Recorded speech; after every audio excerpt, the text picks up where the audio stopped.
Take a look at this visual ledger. This is Dave's financial masterpiece for the year. He routed $40,000 of his everyday spending through a premium credit card, and in exchange, he earned an $800 flight. He tells everyone he beat the system. But notice this red section. It represents $6,000.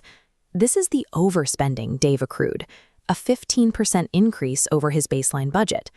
He didn't extract free value from the credit card companies. He subsidized them.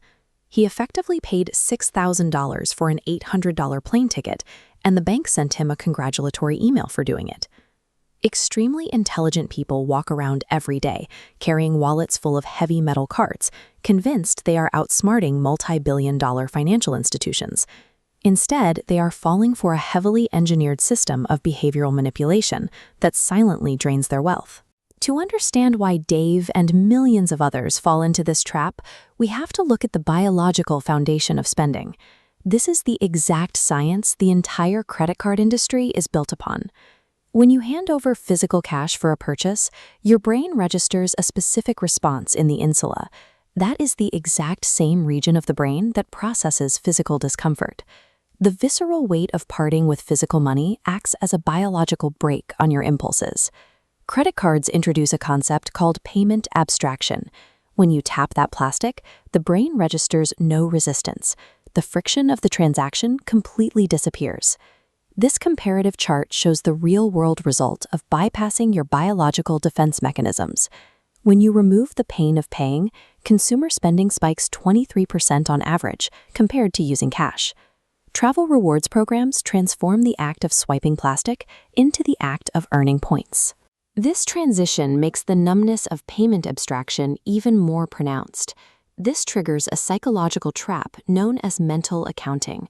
This happens when a consumer separates the pain of the bill from the joy of the reward, completely ignoring the fact that both are intrinsically linked within the exact same transaction. Watch what happens to this visual of a $200 restaurant receipt. Your brain completely stops seeing a $200 loss and instead registers a 600-point gain. As a result, research shows that people actively chasing points spend up to 20% more on average. These points are a fractional rebate on your own spending inefficiency. You are laundering your own money through a rewards program, paying a massive transaction fee and getting pennies back in return. Then there is the massive upfront cost of the premium heavy metal travel card itself. Many of these require a steep annual fee, sometimes as high as $695. To get you over that psychological hurdle, banks offer a manufactured solution: monthly statement credits. They might give you $10 a month to use on a food delivery app like DoorDash, making you feel like you can easily break even on the fee. But this split-screen comparison shows the mathematical trap hiding in those credits. Food delivery apps operate with a 40 to 60% markup over direct restaurant prices. If you are ordering a $42 meal that costs $14 at the restaurant just to use a $10 credit, you are not getting free money. The bank is deliberately forcing you to inflate your lifestyle and buy marked-up services just to justify a fee you voluntarily paid them in the first place. Let's bring this back to Dave. We know he spent $40,000 on his card, and we know from the behavioral spending data that a frictionless system induces a 15% overspend. That is $6,000 in forced inefficiency. Subtracting the $800 flight value from his $6,000 of overspending, Dave is down exactly $5,200 for a single trip. The true tragedy, however, is the opportunity cost of what that capital could have done in the S&P 500. This line graph traces a different path.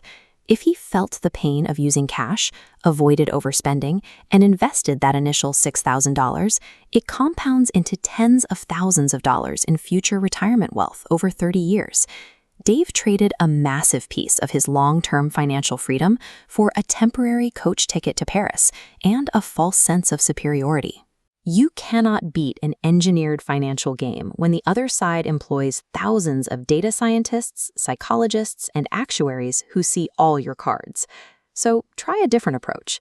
For the next 30 days, take those heavy metal rewards cards and put them in a drawer. Use only physical cash or a basic debit card for all of your discretionary spending. The goal is simple. You are forcing your brain's natural defense mechanisms to come back online. The slow friction of a cash transaction brings back the pain of paying and naturally curbs impulsive behavior. Run the real math on your spending habits over the next month. You might be surprised how quickly the illusion of a free flight disappears.